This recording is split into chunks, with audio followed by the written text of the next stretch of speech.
Sholat tarawih terlama yang pelaksanaannya hingga 8 jam dengan bacaan 30 juz Al-Quran khatam dalam satu malam ini digelar oleh ratusan santri dan santriwati di Pondok Pesantren Al-Fatah di Desa Temboro, Kecamatan Karas, Kabupaten Magetan. Sholat tarawih terlama ini sudah dilakukan sejak 12 tahun silam oleh para santri di dalam lingkungan pondok pesantren. Pelaksanaannya pun tak hanya dilakukan oleh satu kelompok jamaah, namun kini jamaah semakin bertambah dari 10 kelompok menjadi 12 kelompok jamaah. Pelaksananya pun tak hanya dilakukan di satu masjid, namun tersebar di sejumlah masjid di dalam lingkungan pondok pesantren. Ponpes Al-Fatah Temboro Magetan sendiri kini memiliki lebih dari 22.000 santri dan santriwati, baik yang berasal dari dalam negeri maupun luar negeri. Sholat tarawih di Ponpes Al-Fatah yang diselenggarakan sebanyak 20 rakaat dimulai sejak habis sholat Isya hingga rakaat terakhir pada pukul 3 waktu Indonesia Barat atau menjelang sahur. Ikut aja gitu, ikut nanti kalau dia capek bisa istirahat di situ. Sementara itu, Ustadz Barle Musadat, salah satu pengasuh Ponpes Al-Fatah Temboro berkatakan, jamaah sholat tarawih dengan bacaan 30 juz Al-Quran ini semakin banyak pesertanya. Selain dari santri, ada juga warga umum dan juga warga dari Malaysia yang penasaran.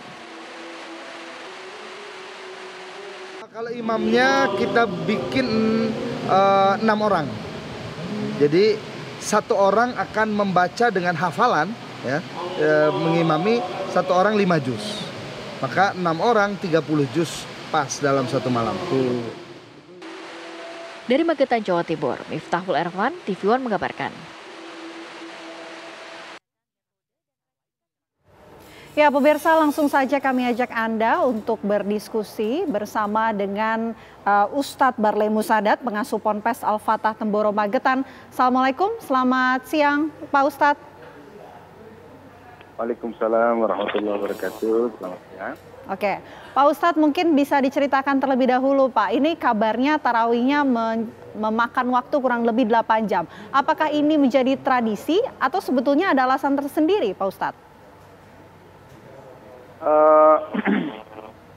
Awal mulanya dari beberapa santri dan ustadz dan masyarakat yang merasa pengen nambah lagi dari tradisi kita, yaitu 1 juz. Jadi aslinya di Pondok Pesantren Al-Fatah ini secara umum santri semua kita itu 1 juz semua.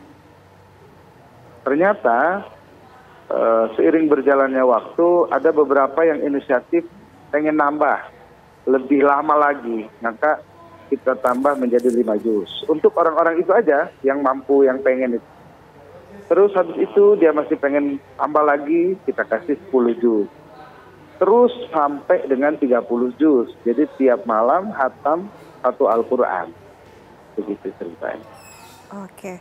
Ustadz, kita juga ingin tahu sebenarnya siapa jemaahnya, apakah hanya dari Ponpes saja atau masyarakat umum pun bisa mengikuti taraweh? Semua boleh, siapa aja boleh. Semua boleh? Ya, siapapun. Dan kita buka untuk putra-putri juga ada. Oke, tapi sejak kapan sih Pak Ustadz ini mulai diberlakukan sholat tarawih membaca 1 Al-Quran ya setiap satu malam? Kurang lebih 10 tahunan, 10 sampai 12 tahun yang lalu. Oke, Ustadz mungkin begini, ada tidak rasa lelah ketika harus 8 juz jemaahnya begitu ya, hingga 8 jam, ini kan berdiri, melakukan syarat-syarat sholat, kemudian sujud, ruku selama 8 jam begitu, ada tidak yang bertahan selama 8 jam 30 juz Al-Quran ini? Banyak yang bertahan, banyak. Jadi namanya manusia pastilah merasa lelah. Namun karena yang ingin mereka sendiri, mereka yang termotivasi, punya tujuan, punya nekat lah gitu, sehingga sampai akhir hampir semuanya kuat. Namun ada cara kita dalam mengakalinya gitu. Jadi sholatnya tidak terlalu terburu-buru. Kemudian nanti setiap 4 rakaat itu ada break. Ada break dulu sebentar, istirahat, kita sediakan snack, minuman, kopi, begitu. Habis itu baru lanjut lagi. Kemudian seperti di videonya kan, kalau yang benar-benar nggak kuat, boleh sambil duduk, sholatnya juga. Gitu. Bahkan sampai sahurnya itu udah kita siapin semua. Jadi mereka nggak kepikiran apa-apa. Selesai taraweh, doa, witir, doa, balik ke belakang, makanan udah siap untuk kami. Oke. Ini kan kalau kita lihat 8 jam luar biasa loh Pak Ustadz. Kira-kira kurang lebih sampai nanti waktu subuh ya kalau diperhitungkan ya Pak Ustadz. Ini kira-kira dampaknya apa dari para jemaah yang kemudian setiap harinya menggelar sholat tarawih selama 8 jam ini? Ada nggak efek yang terlihat dari masing-masing jemaah?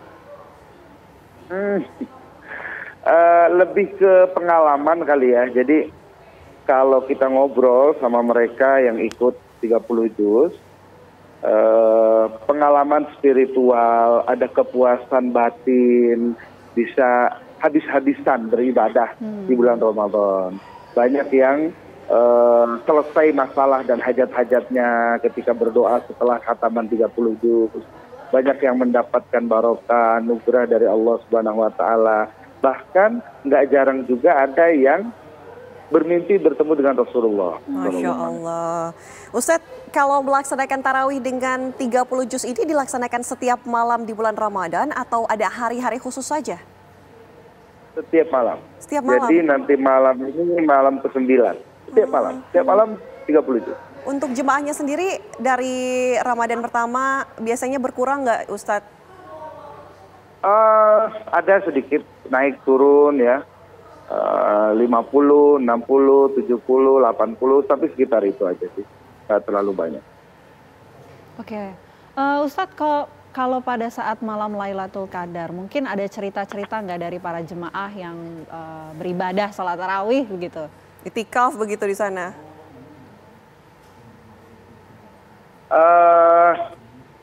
Jadi kan malam Lailatul Qadar ini para ulama ikhtilaf. Kapan terjadinya? Ada yang berpendapat pasti malam ke-27 setiap tahun. Ada yang berpendapat 25. Ada yang berpendapat tiap tahun ganti-ganti, indah. Gitu. Nah, pengalamannya yang jelas untuk jemaah 30 mau tanggal berapapun Lailatul Qadarnya, kan mereka dapat melulu karena mereka nggak tidur sampai sahur. Ya, Ustadz, kalau misalnya tadi kan udah dijelaskan sempat mengatakan bahwa 30 juz tiap hari tidak ada malam-malam khusus begitu ya. Nah, untuk yang mengimaminya sendiri, ini setiap hari melakukan hal tersebut atau nanti ganti-ganti? Nah, untuk imamnya kita sediakan dari santri. Jadi program tarawih berjuz-juz ini juga di antara dampak positifnya untuk santri dan memang tujuan kita juga itu agar menguatkan hafalan Quran mereka. Jadi yang sudah hafal 5 juz, kita suruh ngimamin 5 juz. Yang sudah hafal 10 juz, kita suruh ngimamin 10 juz. Yang sudah hafal 30 juz, kita suruh ngimamin 30 juz. Tentunya untuk 30 juz kita bagi. Jadi ada 6 santri yang masing-masing akan membaca dengan hafalan 5 juz. Jadi dia kayak sip-sipan gitu gantian. Pertama dia ngimamin juz 1 sampai 5. Habis itu temannya datang yang tadi istirahat 6 sampai 10 begitu. Oke, ini kan aktivitas luar biasa yang dilakukan di Ponpes Al-Fatah Temboro. Tapi mungkin Pak Ustadz selain aktivitas tadi sholat tarawih selama waktu yang tidak biasa 8 jam begitu, ada nggak aktivitas lain yang dilakukan di Ponpes Al-Fatah Temboro selama bulan suci Ramadan? Aktivitas khusus Pak Ustadz? Banyak aktivitas yang lain, diantaranya kita menekankan berlomba-lomba membaca Al-Quran. Jadi selama Ramadan itu sering-seringan khatam. Bisa sampai 5 kali, bisa sampai 7 kali selama Ramadan. Kemudian kegiatan belajar mengajar kita pun belum libur. Kita liburnya tanggal 15 Ramadan. Maka sampai tanggal 15 itu masih masuk kelas, masih belajar, masih menghafalkan kitab, masih aktivitas seperti biasa. Kemudian yang lain itu di Ramadan juga kita tekankan untuk banyak bersedekah. Jadi biasa tuh satu santri dia akan beli buka puasa banyak, nanti dia bagikan ke teman-teman, ke kamar, kepada ustadz, kepada santri-santri yang lain. Baik, Ustadz Barli kemudian terima ada kasih lagi ya. juga, Oh, iya, masih iya, iya. ada. Baik, nanti kita ngobrol lagi lebih lanjut ya Ustadz. Ini karena dibatasi oleh waktu. Terima kasih Ustadz Barley sudah berbagi informasi, sudah hadir bersama kami di Apa Kabar Indonesia Siang. Semoga ibadahnya juga lancar di bulan Ramadan ini. Lancar terus siang. ibadahnya, Assalamualaikum Pak Ustadz. Ustadz. Waalaikumsalam warahmatullahi wabarakatuh.